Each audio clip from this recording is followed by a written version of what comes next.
A son in jail tonight accused of murdering his mother, his father, and his brother. New tonight, Local 2 Investigates has learned that Trey Sessler may have been plotting a much larger attack in a public place. Assalaamu calaykum waraxmatullaahi wabarakaatu dhammaan asxaabta qiimaha badan ee ku xiran channelkeena Daryeel Media soo dhawaada. Waxaa maanta muuqaalkan kaga hadli doonaa dhacdo xaqiiq ah oo ka dhacday waddanka Mareykanka. Haddaba dhacdadan waxaa lagu tiriyaa dhacdooyinka ugu foosha xun oo qof bini'aadan ah geysto. Haddaba aan bilowno sheekada.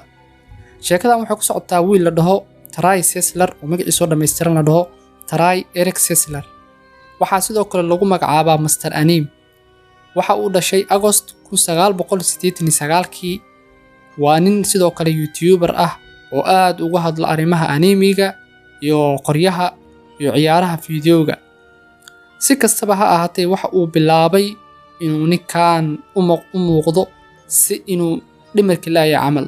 Sidoo kale waxa uu bilaabay inuu isticmaalo qoryaha caadiga ah inuu soo gato qoryaha macnaha xabad si saxda ugu dhacayso qofku ku dhimanayo inuu soo gato iyo sidoo kale inuu dilo xayawaanaadka iyo inuu macnaha mataqaanaa habeenkii saqda dhaxay guryaha fooqaka iyo meelahaas macnaha inuu xabada la dhaco. Kadib ugu dambeyntii bishii 2012kii bishii Maarso ayaa waxa uu sameeyay waxyaalaha ugu daran oo qof bini'aadan ah sameeyo. Waxa uu si toos ah u toogtay ama u dilay hooyadiis oo la dhihi jiray Rhonda iyo sidoo kale aabihiis oo la dhihi jiray Lawton iyo walaalkiis oo la dhihi jiray Mark.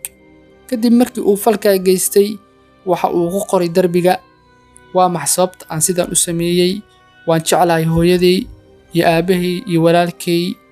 Sidoo kale waxa uu kadib markuu dilka geystay ayaa ninkan la soo qabtay.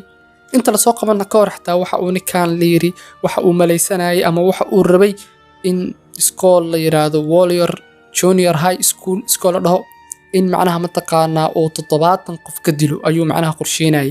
Markuu qorsheynayna asiga iyo wiil kale laba kale oo gangster ah ayuu kala tashanayay sidoo macnaha u gali lahaay iskoolkaas oo dadkaas intaas la eg u dili lahaay.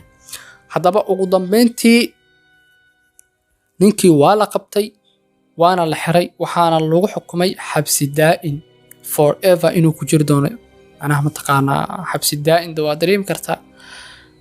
Marka September 30 bishii 2020 cafwan waxaa channelkiisa YouTube-ka hawada laga saaray.